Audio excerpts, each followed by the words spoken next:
안녕하세요. 저는 아무리 좋은 집이라도 그 안에 누구와 함께 사는지가 정말 중요하다는 사실을 몸소 깨닫고 온 40대 여자입니다. 제 힘으로 마련한 집에 먼지보다 못한 인간들이 들러붙어서 따라오니 그때부턴 참 미래가 그려지는 집이 아니라 한순간에 암흑처럼 보이기 시작하면서 지옥 같은 곳이 돼버리더라고요. 그래서 그날로 모든 걸 정리해버리고 인생의 먼지까지 탈탈 털고 이혼까지 하게 됐는데요. 아직도 속이 갑갑해지는 지난 이야기를 풀어보겠습니다. 저는 어릴 때 병원에 오래 입원해 있던 엄마 때문에 아빠와 할머니 품에서 자랐어요. 아빠는 제가 병원에 가서 아픈 엄마 모습을 자주 보지 않도록 최대한 많은 시간을 함께 보내줬어요. 부모는 자식의 거울이라고 하잖아요. 아빠는 항상 책 읽고 공부하는 모습을 몸소 보이던 분이기도 했습니다. 그래서 아빠 옆에 저도 책 하나 들고 쪼르르 가서 읽곤 했죠. 그리고 매끼 할머니가 챙겨주는 밥을 먹고 아빠랑 같이 공부하는 게 저에겐 너무나 익숙한 일상이었어요. 그렇게 차츰 두 분 보살핌을 받으며 안정적인 시간을 보내다 보니 저도 엄마를 어릴 때만큼 찾지 않고 자연스럽게 받아들인 채 하루하루를 보내게 되더라고요. 그리고 우리 엄마의 장례식 날, 그동안 아빠가 왜 그렇게 병원에 자주 가보지 못하게 했는지 그 이유를 알 것 같았습니다. 제가 고작 중학교에 입학하자마자 세상을 떠났는데도 이상하게 엄마의 빈자리가 생각보다 크게 느껴지지는 않았어요. 엄마가 세상에 없다는 게 몇 년 동안은 실감도 안 났으니까요. 그냥 조금 떨어진 어느 병원에서 여느 때와 같이 지내고 있을 것 같던 느낌이죠. 그리고 그 당시 아버지는 엄마가 돌아가시고부터 집도 더 좋은 곳으로 이사도 가고 저에게 부족한 것이 없이 뭐든 챙겨주려고 하더라고요. 전에는 뭐 하나 사달라는 말도 못 꺼내게 했던 엄한 분이 말이죠. 저 아빠, 나 용돈 이렇게 많이 필요 없는데? 한창 사고 싶은 게 많을 나이에 왜 용돈이 필요가 없어? 친구들하고 맛있는 것도 사 먹고 그래. 아빠가 정말 여유가 있어서 주는 거니까 편하게 받아도 돼. 우리 집 돈 없잖아. 그동안 돈을 그렇게 아꼈던 이유가 엄마 병원비 때문이었거든. 앞으로 얼마나 더 들어갈지도 모르고 불안하다 보니까 그래서 너한테 뭐 하나 제대로 못 해준 게 참 미안했어. 근데 이젠 너하고 아빠 둘 사는 데는 문제 없어. 아빠가 미안하다. 어린 너한테까지 돈 걱정하게 만든 것 같아서. 그리고 그때부터 아빠는 뭔가 더 바빠지는 것 같았어요. 늦가기로 고시 준비를 하나 싶을 정도로 늦은 시간까지 연필을 놓지 않았죠. 이상하게 엄마를 보내고 난 뒤부터 저녁마다 공부를 더 열심히 하는 것 같더라고요. 그저 허전한 마음을 채우려는 건 줄로만 알았죠. 그런데 제가 고2가 됐을 때 하루는 아빠가 아무 날도 아닌데 음식과 케이크까지 준비해 놓고 할머니와 저를 불러서 중대 발표를 하는 겁니다. 아유, 얘가 갑자기 무슨 일로 음식을 이렇게 하고 이런다니. 너도 몰라? 아휴, 떨린다. 실은 그동안 혜민이 때문에 생각이 좀 많았거든요. 네 엄마 보내고 난 뒤론 어떻게 하면 좀 더 노후에 안정적으로 살 수 있을까? 우리 혜민이가 나중에라도 결혼해서 아빠 걱정 안 하고 편하게 살았으면 했거든. 그래서 직장을 옮기고 싶은 생각이 있었는데 결론은 아빠 합격했다. 어? 합격? 아이, 월급은 좀 더 낮은데 그래도 노후 생각하면 좋죠. 여기가 검찰청에 속한 범죄 피해자 센터인데 아빠가 심리학과 나와서 여기로 갈 수 있는 기회가 있었거든. 근데 기회가 잘 안 오더라고. 경쟁률 엄청나게 셌는데 아이 아빠가 열심히 해서 붙었지. 자, 합격 보이지? 아, 뭐야. 저녁마다 공부하던 게 이거였어? 와, 우리 아빠 대단하다. 너무 멋있어. 아이고, 장하다, 장해. 공부하느라고 애썼다. 두 사람 생각하면서 열심히 했어요. 아휴, 아빠 이제 나란히라는 사람이다. 저는 그런 아빠를 보면서 늘 멀리 보고 살아야 한다는 걸 배운 것 같아요. 미리 계획 세우면서 대비하고 사는 아빠의 모습이 좋은 본보기가 된 셈이었죠. 그렇게 아빠는 안정적인 직장에 다니면서 전보다 더 자신감을 얻었고 취미 생활도 시작하더라고요. 그런 아빠 모습을 보며 저도 자극을 받았던 것 같아요. 부끄럽지 않은 딸이 되고 싶었거든요. 그렇게 대학을 졸업하고 첫 직장에 입사해서 5살 연상이었던 옆팀 대리인 지금의 남편을 만나게 됐어요. 그 당시 정말 우리 아빠와 똑 닮았다는 걸 자주 느꼈는데요. 일찍 일어나서 출근 전에 운동하고 온다거나 주말이면 자격증 공부부터 뭐든 배우고 끊임없이 노력하는 사람이었습니다. 저는 한 번씩 회식 때마다 그 사람 옆자리에 앉아서 이런저런 이야기를 나누는 게 너무나 즐거웠어요. 그렇게 남편에 대한 호기심을 느끼던 중 제가 영어 공부에 관심을 보이자 저에게 회사 근처 영어학원을 같이 다니자는 제안을 하는 겁니다. 그 계기로 저는 남편하고 하루 10시간 이상을 붙어 있으면서 아침을 챙겨주기도 하고 어느새 연인 사이로 발전하게 되었죠. 아무래도 서로 나이가 있다 보니까 자연스럽게 결혼을 생각하는 시기가 다 다르더라고요. 그런데 한 가지 이상했던 게 남편이 결혼하자는 말을 꺼내고 난 뒤부터 준비해야 할 것들에 대해 이야기만 나오면 화제를 돌리기 시작하고 저랑 같이 있어도 집중을 못하게 느껴지더라고요. 항상 다정하고 제 이야기에 귀 기울이던 사람이 이제는 뭐 잡은 물고기라고 생각하니 마음이 변한 건가 싶었죠. 요즘 자기 나하고 있을 때 왜 딴 생각해? 결혼하자는 말 꺼낸 거 후회해? 솔직히 말해 생각 바뀌어도 괜찮으니까. 저번에 우리 아빠 보러 가고 싶다고 하더니 그 이야기도 쏙 들어가고 말이야. 우리 서로한테 솔직하면 좋겠어. 그리고 남편은 힘겹게 이 이야기를 꺼냈습니다. 실은 엄마가 갑자기 큰 수술을 하게 됐는데. 수술? 아니 그런 일을 왜 나한테 말도 안 하고 끙끙 앓고 있었던 거야? 내가 그것 때문에 그동안 결혼하려고 모아둔 돈을 거의 다 쓰게 됐거든. 자기한테 어떻게 말을 꺼내야 할지를 모르겠더라고. 좀만 더 시간을 갖자고 할까 싶다가도 수술하고도 계속 치료받아야 한다는 말을 들으니까 내 주제에 결혼은 너무 욕심이었나 싶기도 하고 갑자기 너무 많은 일이 몰아쳐서 그랬어. 미리 말 못해서 미안해. 이 말을 들으니 제가 이 사람에게 믿음을 주지 못했다는 생각이 들더라고요. 나는 당신한테 힘들 때마다 의지했는데 당신은 이런 일 생겨도 나한테 말도 못 꺼낼 정도였다는 거잖아. 그동안 얼마나 힘들었을까? 난 우리가 이런 위기 오면 서로한테 말 못할 정도라고 생각 안 했는데 내가 부족한 게 많았네. 아예 절대 그래서 그런 거 아니야. 당신 힘들었던 거 내가 아니까 그렇지. 그런 아픔 자기한테 2번 다시 겪게 하고 싶지 않아. 2번이고 3번이고 당신도 이제 내 가족 아니야? 그럼 무슨 일이든 같이 겪어야지. 당신도 그럴 거잖아. 이제 됐어. 빨리 어머니 어느 병원에 계시는지나 말해줘. 그래도 며느리 될 사람이 이럴 때 인사도 안 가고 그러면 돼? 자기는 나 나쁜 사람으로 만들 작정이야? 도리어 당신 그릇을 너무 작게 봤다는 생각이 드네. 미안해. 이 모습도 꼭 어릴 때 아빠를 보는 것 같더라고요. 그렇게 밤낮으로 힘들게 일하고 저를 보살피면서도 저만 보면 미안하다는 말을 달고 살았거든요. 그런 남편을 보고 있으니 아빠가 보이는 것 같아서 저는 더 강하고 씩씩한 태도로 말했죠. 이렇게 힘든 일일수록 우리가 더 똘똘 뭉쳐야지.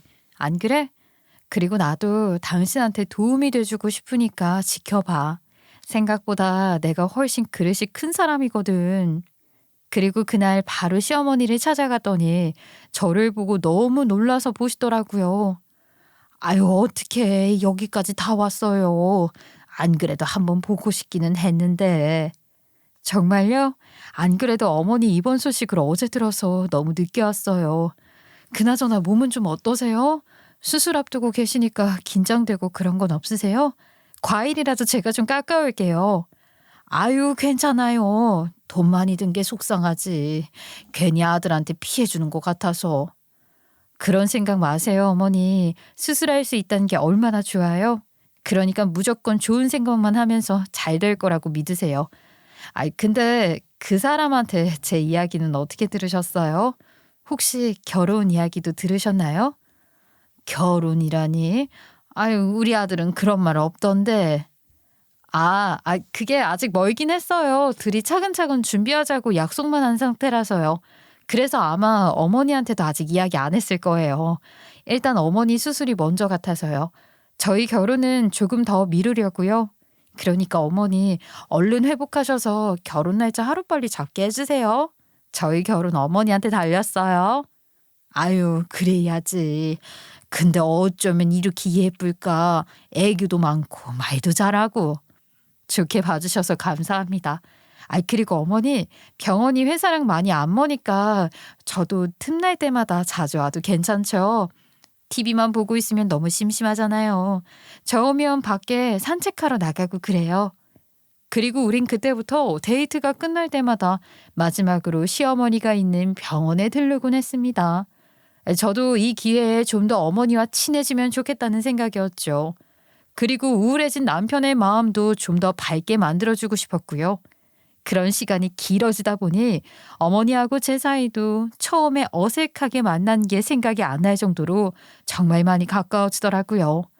서로 편하게 이야기도 주고받고 남편보다 제가 오길 더 기다렸다는 말을 들을 때마다 기분이 좋았어요. 남들이 보면 정말 엄마하고 딸이라고 생각할 정도였으니까요.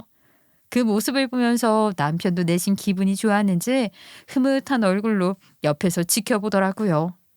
아들은 엄마 마음도 몰라. 재밌는 이야기도 하나 할 줄 모르지. 그래도 혜민이가 오면 얼마나 웃을 일이 많고 좋은지 모르겠어. 그래서 엄마는 혜민이가 진짜 딸이면 좋겠어. 어떻게 못 봤구나?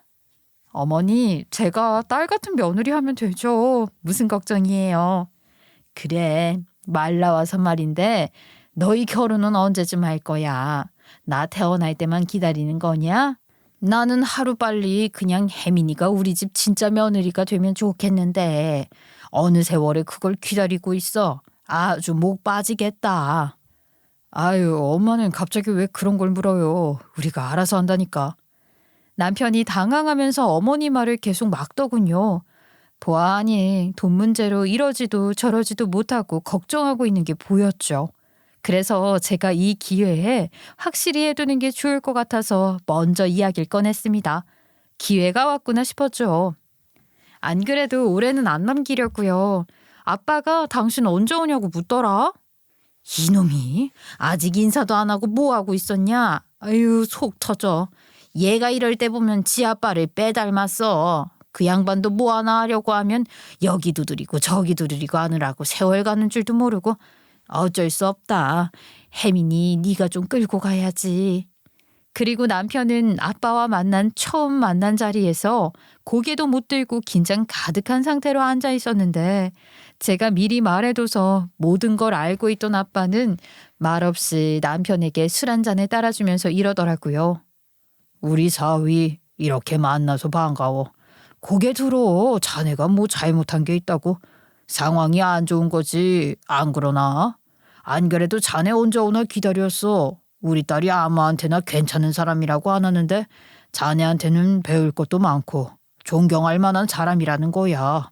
내가 다 질투가 나던데. 아유, 아닙니다.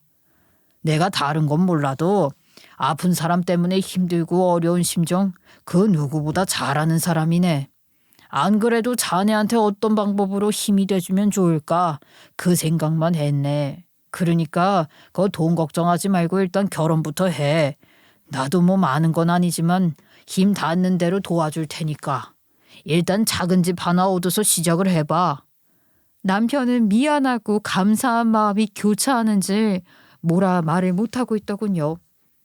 자기 대답 안 할 거야? 우리 아빠가 말하는데. 아버님, 너무 죄송해서 제가 뭐라고 말을 못 드리겠습니다. 선뜻 받겠다고 말도 못하겠고요. 제가 그래도 결혼하면 양가 도움 안 받고 어떻게든 저희 힘으로 살려고 했는데. 알지 알아. 뜻대로 안 된 것뿐이잖아. 세상 일이 다 그래. 예고 없이 오니까. 그 후 우린 대출도 받고 아빠 도움도 받고 해서 겨우겨우 우리들이 살 작은 신혼집을 마련했습니다.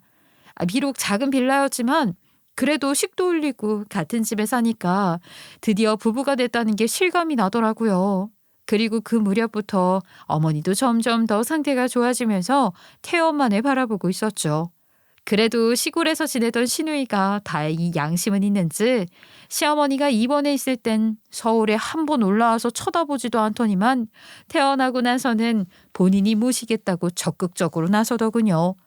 그 당시에는 우리가 살던 집이 어머니를 모실 정도의 상황도 아니라서 현실적으로 그럴 수밖에 없었던 것도 없지 않아 있었어요. 그리고 어머니도 공기 좋은 곳에서 지내보고 싶다고 하시더라고요. 사람이 땅도 밟고 하늘도 보고 그러고 사는 게 제일 좋다고 그러잖아. 나이가 드니까 자연이 괜히 좋아지는 게 아니더라고. 그게 술린 거지. 여기서는 어째 속도 갑갑하고 그랬는데 이 기회에 좀 가서 편하게 지내봐야겠다. 아이 그리고 병원비도 그렇고 내가 집도 그냥 팔아버리라고 했어. 너희 결혼하는데 도와주지도 못하고 참 미안하구나. 아유 아니에요 아니에요. 어머니가 건강해지신 게 저희한테는 제일 큰 선물이죠. 이제 나 가니까 둘이 알콩달콩하게 신혼 보내. 그동안 방해해서 미안했다. 아이 그리고 내가 너한텐 특히 더 미안한 게 그때 나만 안 아팠어도 더 좋은 데서 시작했을 텐데 그게 참 그래. 내가 그래서 너희 집을 편하게 못 가겠더라고. 염치가 없어서. 아니에요. 그런 생각하지 마세요. 언제든지 편하게 오세요, 어머니. 그래도 결혼하고부터 우린 걱정했던 것보다 모든 게 순조롭게 하나씩 풀려가고 있다는 생각이 들었습니다. 초반에 계획한 대로 대출금도 거의 다 갚아가고 병원비 부담도 끝이 보이는 듯 했으니까요. 그리고 아빠가 저에게 항상 강조했던 저축도 꼬박꼬박 했습니다. 무조건 적금을 들고 난 후에 남은 돈으로 생활하는 버릇을 들였죠. 그러다 보니 매달 여유롭게 쓸 수 있는 건 없어도 마음은 두둑해지는 그런 게 생기더라고요. 그런데 어머니가 퇴원하고 시누이 집으로 내려가더니 2달도 안 돼서 문제가 터지고야 말았습니다. 언니, 엄마 상태가 조금 안 좋아졌는데 크게 걱정할 정도는 아니고요. 일단 여기서 병원이라도 다니게 매달 돈을 좀 보내주면 좋겠는데 아무래도 이건 반반씩 하는 게 좋을 것 같아서요. 우리도 이걸 다 부담하기는 좀 그래서. 어디가 안 좋은데요? 그런데 제 물음에 시누이가 당황하더라고요. 아이 뭐 크게 안 좋은 건 아닌데 혹시나 하고요. 이게 관리가 또 중요하니까. 상태가 아까 안 좋아졌다고 하지 않았어요? 눈에 보이게 안 좋아진 거면 위험한 건데. 저 아가씨 그러면 일단 다니던 병원으로 한번 가보게 하는 건 어때요? 언니도 참 엄마 나이를 좀 생각하세요. 아니 어떻게 여기서 서울까지 바로 가요. 그리고 우리 상황에 엄마 데리고 갈 수도 없어요. 나 여기서 맨날 힘들게 일하는 거 다 알면서 그런 소리를 해요. 모르는 사람도 아니고. 아니 오시는 게 힘들더라도 진료 기록이 있는 데서 하는 게 낫죠. 아니면 제가 병원 가서 의사 선생님 찾아뵙고 그쪽하고 어떻게 뭐 연결할 방법이라도 알아볼까 싶은데 좀만 더 기다려 줄래요? 아니 언니 그 정도로 큰 문제는 아니라니까요. 건강해요 지금은. 그래도 그건 보는 거랑은 또 달라서 모르는 일이에요 아가씨. 아우 답답해 진짜 말이 안 통하네. 이상하게 시누이는 어머니 상황이 안 좋아서 진심으로 걱정하는 저한테 되려 화를 버럭 내더라고요. 아유 어떻게든 더 좋은 방법을 찾아보자는 건데 왜 이렇게까지 예민한지 모르겠더라고요.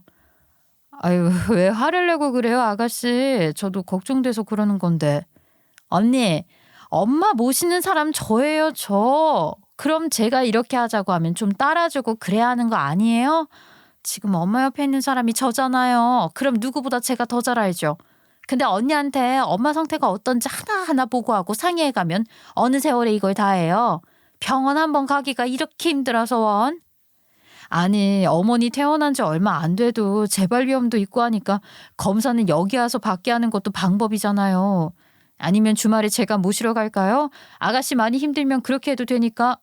아 진짜 여기 뭐 시골이라고 무시하는 거예요? 여기도 병원 큰데 많아요. 그런 게 아니라요. 어머니 상태를 제일 잘 아는 병원이니까 그렇죠. 그래도 그 의사 선생님이 이 분야에서는 알아주는 분이라서 그때 저희도 되게 도움 많이 받았거든요. 그거네. 이제 알겠다. 언니 돈 주기 싫죠? 이제 좀 살만한데 그거 맞죠? 갑자기 신우이는 절 돈 계산이나 하는 사람처럼 몰아가더군요. 사람이 아프다는데 어떻게 그런 머리를 쓸 수가 있겠어요. 알만하다는 듯한 목소리로 말하는데 순간 기분이 너무 나빴습니다. 아가씨, 무슨 말을 그렇게 해요. 돈 이야긴 그 다음이죠. 저한텐 그렇게 들려서요. 아유, 뭐 하나 쉽지가 않네요, 참. 새언니가 생기니까 엄마 하나 뭐 해드리는 것도 절차가 이렇게나 필요하고 설명 하나도 그냥 입이 아프게 해야 되네. 정작 모시는 사람은 난데. 신우이가 대놓고 저에게 이런 식으로 비꼬듯 말할 때마다 대화로 풀어가는 게 쉽지 않더라고요. 그리고 시어머니를 제가 안 모시고 있다는 걸 묘한 죄책감으로 주면서 말하는 것도 참으로 힘들었습니다. 그래서 상의해서 좋게 풀어갈 수 있는 문제도 마지막엔 늘 감정으로 치달아 이상하게 마무리가 돼버리더라고요. 결국 매달 생활비 명목으로 얼마씩 보내주던 것에서 병원비까지 더해서 보내주다 보니 우리는 다시 빠듯한 생활로 접어들 수밖에 없었어요. 그렇게 힘든 생활을 이어가던 중 하루는 시어머니가 갑자기 연락이 와서 때 아닌 시골로 간 일을 서운하다는 듯이 말하는 겁니다. 어머니, 목소리가 많이 좋아지셨네요. 몸은 괜찮으신 거죠? 식사는 잘 하시고요? 내가 무슨 밥맛이 있겠냐. 에휴, 자식한테 버림받고 여기까지 왔는데. 네? 사실이잖니. 어쩔 수가 없이 너희가 날 모시기 싫다고 하니까 잠잠히 죽을 날 기다리고 있는 거야. 그런데 무슨 밥맛이 있겠냐. 밥이 목구멍으로 넘어간 게 이상하지. 아유, 어머니, 왜 갑자기 그런 소리를 하세요? 분명 그때 어머니가 집 팔고 공기 좋은 데 가서 살아보고 싶으시다고 해서 그렇게 해드렸던 거잖아요. 집도 팔아달라고 어머니가 그러셨고요. 근데 이렇게 다른 얘기 하시면 안 되죠. 아무리 그렇게 말해도 붙잡을 줄 알았다 나는. 이렇게 보낼 줄 누가 알았어? 네?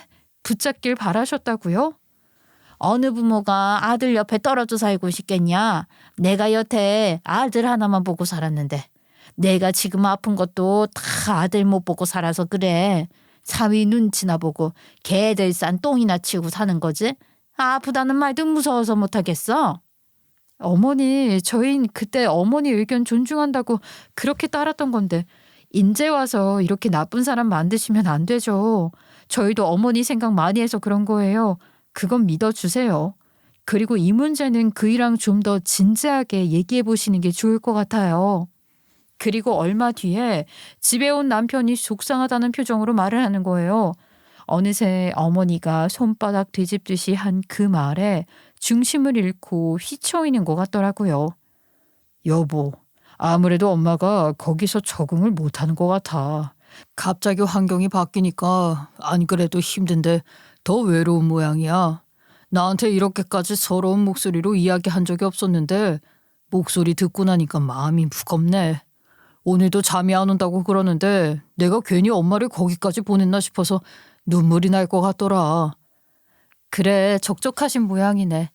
근데 여보, 어머니가 하는 말 너무 박자 맞춰드리고 그러진 않았으면 좋겠어. 어머니 자꾸 버림받았다고 하는데 우린 그런 적 없잖아.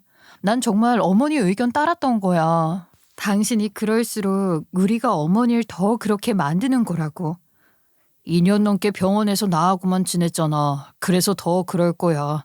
이해 좀 해줘. 저는 어느 순간부터 기억을 조작해서 저를 가해자로 몰아가고 당신은 피해자처럼 구는 시어머니 모습에 어이가 없었습니다.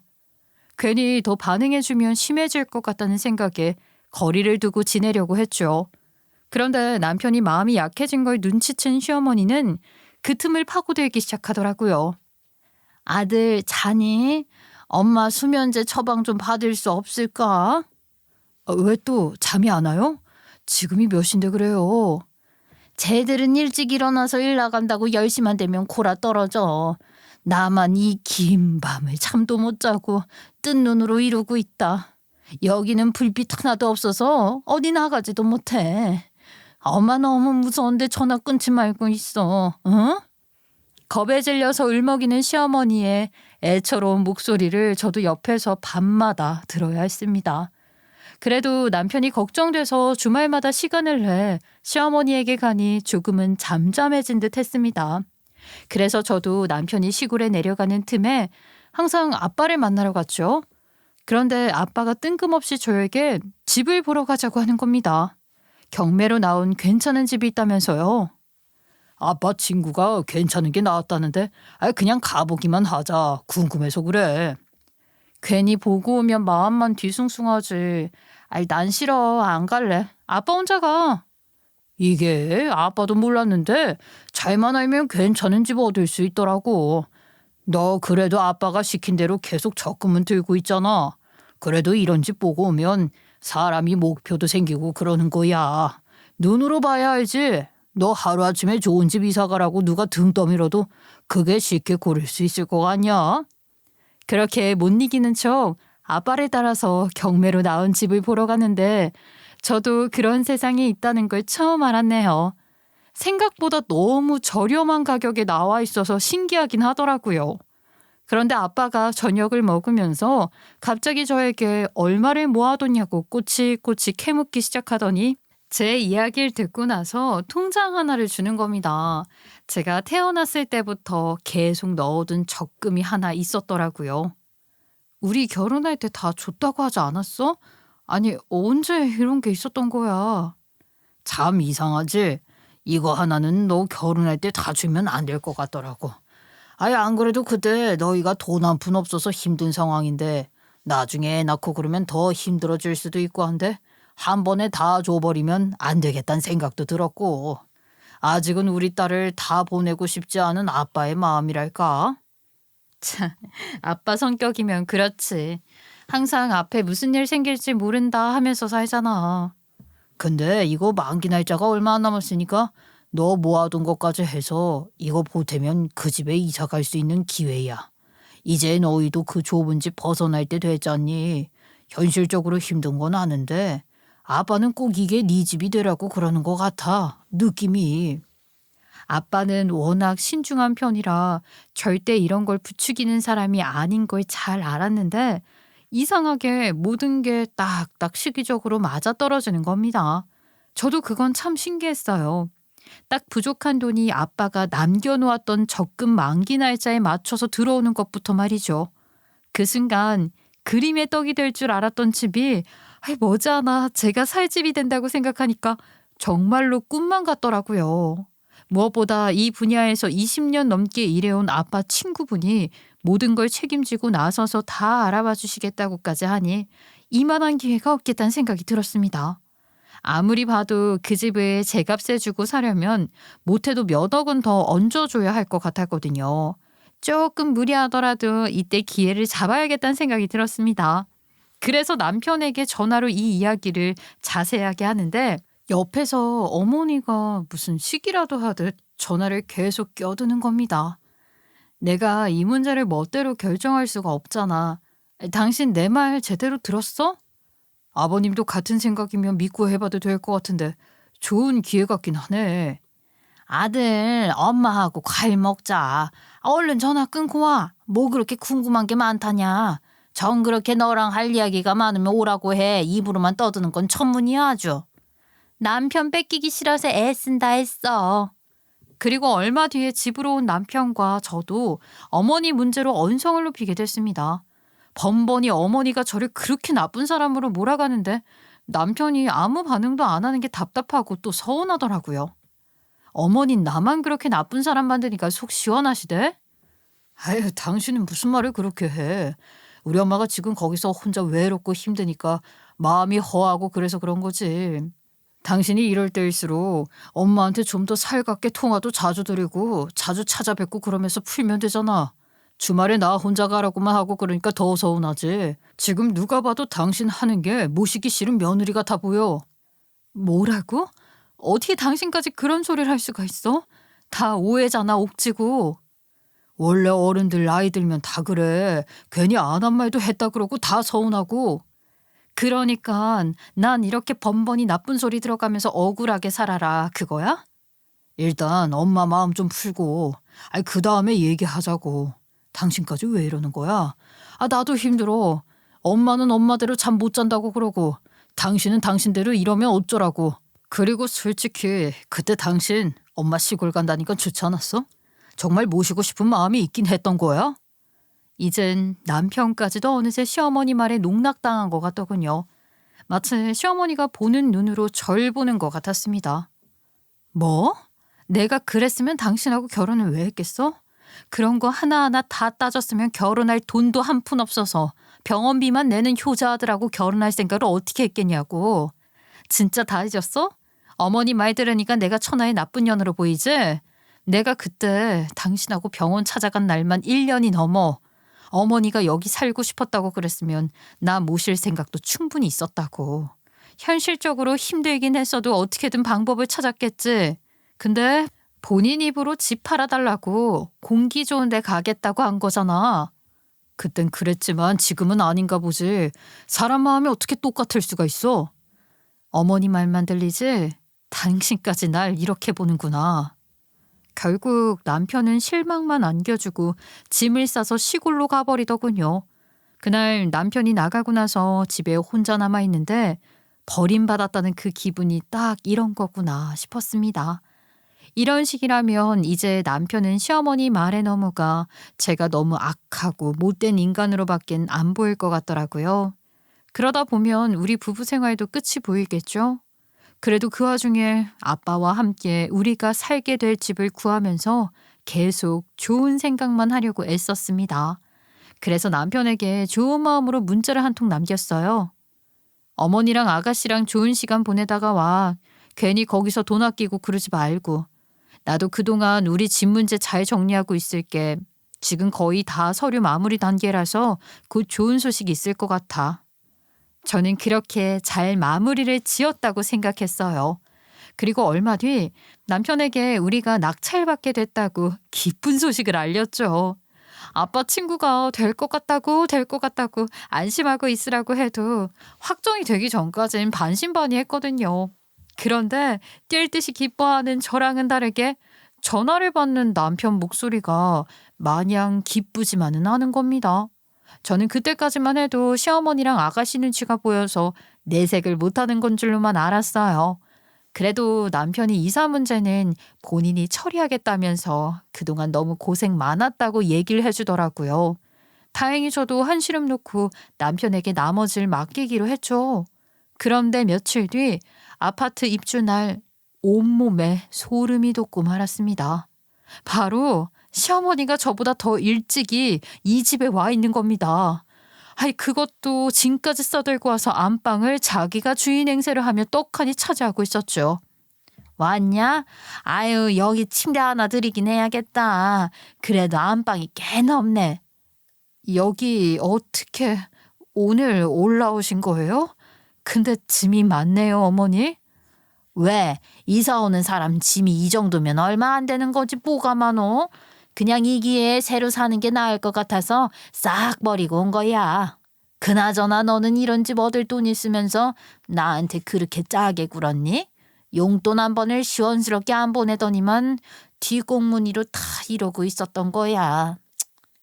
이사를 오셨다고요? 이 집에요? 아니 내 지분도 여기 있다. 나도 당당하게 온 거야. 정말 머리가 띵해서 순간 휘청거리게 되더라고요. 그런데 더 기가 막힌 건 밖에서 아가씨랑 조카가 같이 과자 한 봉지를 철없이 먹고 들어오면서 아주 신이 난 목소리로 이러더군요. 아유 서울이 좋긴 좋네. 없는 게 없어. 이제 여기가 우리 집이야 우리 집. 엄마 나 그럼 이제 서울에서 계속 사는 거야? 다시 집에 안 가도 돼? 여기가 집이라니까. 거긴 이제 네 집 아니야. 그리고 이 모든 상황을 만든 장보님, 남편이 가장 늦게 등장했죠. 당장 그 인간 머리털을 뽑아버리고 싶은 생각이었는데 한참을 어디 갔는지 보이지를 않더라고요. 저는 혼자 부글부글 속만 끓이며 여기저기 기웃대는 시댁 식구들을 이를 갈며 보기만 했습니다. 그렇다고 사정을 다 아는 것도 아닌데 제가 이 인간들한테 무턱대고 화부터 내면서 따지고 할 상황은 아니었거든요. 분명히 이런 미친 제안을 한 인간은 남편이었을 것 같았죠. 뭐야, 어떻게 된 거야? 아, 이번에 우리 엄마하고 내 동생이랑 조카랑 여기서 같이 살면 좋을 것 같아서 같이 오자고 했어. 우리 좁은 집 사는 거 적응돼서 둘이 살기엔 너무 크잖아. 그리고 당신이 엄마 모시고 살 생각 안 한 사람도 아닌데 괜히 내가 오해를 만든 것 같더라고. 당신 그런 사람 아닌데. 이 기회에 엄마하고 예전처럼 사이좋게 잘 지내봐. 뭐? 지금 그걸 말이라고 해? 누가 이딴 식으로 결정하래? 우리 언니가 생각보다 마음이 아주 넓은 사람이었더라고. 이번에 다시 봤어? 우리 며느리가 이렇게 속 깊은 애인 줄 나도 몰랐다. 옛날부터 나 모시고 같이 살고 싶었는데 집이 좁아서 못했던 거라면서 이제 이만한 집 생겼으니 됐지. 아, 그리고 내가 200만 원 보태줬으니 안방 포함해서 방 2개는 우리가 쓰마. 괜찮지? 우리 엄마가 나중에 애까지 봐주면 언니 돈 굳는 거예요. 그럼 그 돈이 얼마나 많이 드는데. 저는 부채질까지 해대는 신우와 시어머니 목소리에 더 화가 치밀어 올랐지만 일단은 남편과 이 문제를 확실히 짚고 넘어가야겠다는 생각이 들었어요. 아니, 어떻게 상의 한 번도 없이 이런 일을 결정할 수가 있나요? 그래서 전 시댁 식구들에게 일단 식사라도 하고 오라고 했죠. 그 와중에 밥값까지 얻어먹으려고 하더라고요. 언니가 먹고 오라고 했으니까 그럼 우리 오빠 카드로 긁는다. 그래도 되지? 그래, 우리 서울 온 기념으로 근사한 데 좀 가보자. 못 먹던 것도 먹고. 진짜 제대로 들러붙을 생각으로 왔구나. 그 한마디를 듣고 깨달았습니다. 그리고 이제 이 인간들이 제 피 한 방울까지 쪽쪽 빨아서 살 생각을 치밀하게 계산하고 왔다는 것도 단박에 알 수 있었죠. 그래도 마지막으로 남편에게 한 번은 물어보기로 했어요. 나하고 상의도 없이 이렇게 결정한 거야? 무슨 상의가 필요해? 가족들 문제는 당연히 이렇게 한 게 맞지. 아, 그런 거야? 그리고 분명히 당신 입으로 그때 그랬다. 우리 엄마 모실 생각이 있었다고. 근데 현실적으로 어려웠다고 했잖아. 근데 이제 그게 가능해졌는데 말 바꾸는 건 당신이 당신 말에 책임지지 못할 행동을 하는 거야. 아무리 그래도 사람이 뱉은 말이 있는데 그러면 안 되지. 너 하는 짓 보니까 어머니 아들 맞네. 피는 못 속이겠다 정말. 뭐? 알아듣게 말을 해? 말꼬리 잡고 사람 피해자 만들고 책임까지 운운하면서 이런 식으로 몰아가는 솜씨가 아들 맞다고. 그래, 그럼 나도 이제 네가 하는 식으로 해줄게. 너도 가서 맛있게 밥이나 처먹고 와. 나도 이제부터 내 행동 책임질 테니까. 괜히 당신 여기서 나쁘게 굴수록 더 손해야. 그냥 마음을 넓게 가져. 저는 그리고 그 인간들이 집을 나가자마자 바로 아빠에게 연락해서 저를 도와달라고 SOS 소리를 쳤습니다. 그 말에 아빠는 집에서 신던 슬리퍼를 그대로 신고 황급히 달려와서 도착하자마자 눈이 뒤집혀 시댁 인간들 짐을 밖으로 쓰레기 버리듯 내던지기 시작하더군요. 사실 이 집을 살 때 제 명의로 사려니 서류 준비에 어려움이 많아서 아빠 이름으로 사게 됐거든요. 워낙 경매는 빠른 일정으로 진행이 되다 보니까 아빠 친구분도 일단 나중에 명의 이전을 받는 게 더 좋겠다고 이야기를 해주셔서 그렇게 된 거였죠. 그런데 이 상황에서는 그게 절 살린 셈이 된 겁니다. 제가 나가라고 했으면 이 인간들이 쉽게 물러서지 않겠지만 아빠 명의로 된 건 문제가 달랐으니까요. 씩씩대며 화를 내던 아빠는 저에게 시댁 식구들이 오면 곧장 전화하라고 하면서 검찰청에 누굴 만나러 가겠다고 하는 겁니다. 그 신발을 신고 대체 어딜 가려고 하는지 말리려고 했지만 아빠도 저도 그날은 그런 체면을 따질 상황이 아니었죠. 얼마 뒤 절 골탕 먹였다는 생각에 신이 나서 온 시댁 식구들을 보면서 저는 흔들림 없이 아주 의연한 태도로 문 앞에 서서 기다렸습니다. 아이, 너 지금 이게 뭐 하는 짓이냐? 우릴 뭐 내쫓기라도 하겠다는 거야? 당신 미쳤어? 내가 아까 마음 좋게 쓰라고 했지 소용없다고. 아, 진짜 아주 간이 배 밖으로 나왔네. 이미 이렇게 된 일 어쩌라고요, 언니. 그리고 내가 엄마 이 정도 모셨으면 언니도 모실 생각을 당연히 해야죠. 며느리 노릇 왜 안 하려고 해요? 그렇게 공평하게 하는 거 좋아하는 사람이. 아, 내가 깜빡하고 이 이야기를 안 해줬더라고. 순간 모두가 일제히 제 입만 보고 있었죠. 여기 우리 아빠 명의로 된 집이거든요. 당신도 몰랐지? 그게 내가 하려니까 이것저것 막히는 게 좀 있어서 말이야. 그래서 이것도 당연히 제가 아니고요. 우리 아빠가 내버리고 간 거예요. 아까 오셔서 아니 어떤 미친 인간들이 내 집에 멋대로 들어왔냐고 하더니 화가 머리 끝까지 나셔서 지금 검찰청에 가셨어요. 오빠 분명히 언니 집이라면서 명의 확인도 안 했어? 이 멍청아. 어? 나는 그냥 경매로 샀다고만 들어서 그때 난 안 올라왔잖아. 그러면 우리 어떻게 되는 거냐 지금? 여기 못 살아? 네, 당연히 못 살죠. 남의 집인데. 상황 파악이 안 되세요? 지금 아빠가 어떻게 하면 이 일을 더 크게 제대로 혼내줄 수 있을까 하면서 검찰청에 아시는 분 만나러 갔다니까요. 전화라도 한번 해봐야겠네요. 아빠 어디쯤이세요? 검찰청을 잘 가셨어요? 뭐래요? 이것들 그냥 싹 다 체포할 방법은 없대요? 아니면 제가 그냥 주거침입죄로 신고해버릴까요? 갑자기 동공에 지진이 온 남편과 시댁 식구들은 갑자기 제 눈치를 살살 살피기 시작했어요. 이미 전화기 너머로 들려오는 아빠의 호통치는 목소리에 이 인간들은 점점 뒤로 물러나기 시작하더라고요. 어떡해. 우리 이대로 그냥 내쫓기게 생겼어. 나 다시 거기로 가라고? 아니 얘, 너 솔직히 아빠 집이라고 해도 여긴 너랑 우리 아들이 살려고 산 집이잖아. 안 그러니? 여기 그리고 네 돈만 들어간 것도 아닌데 괜히 나중에 피곤할 일 만들지 말고 이쯤에서 좋게 정리해. 우리도 알 건 다 안다. 안 그래도 이 인간 돈이 300도 안 들어가서 제가 앞으로 이 현관바닥에서나 지을까 생각하고 있던 참이었는데 그거 바로 여기서 돌려드릴게요. 그럼 이제 당신 아드님 돈 들어갔다는 소리 저한테 못 하시겠죠? 아빠 오셔서 더 수치스러운 일 당하시기 전에 이쯤에서 돌아가시는 게 좋을 거예요. 저희 아빠 그래도 검찰청 다니시면서 아는 검사 변호사가 참 많거든요. 진짜야? 야야, 일단 그냥 가는 게 좋겠다. 빨리 일단 짐 들고 나와. 나오라고. 나도 데리고 가야지. 이것들이 그냥 애미를 두고 가면 어떡해. 아유, 나 신발도 못 신고 간다. 아빠의 인맥을 잘 알고 있던 남편은 겁에 질려서 그 누구보다 먼저 도망을 치더군요. 정말 그걸 보고 있으니 코미디가 따로 없었습니다.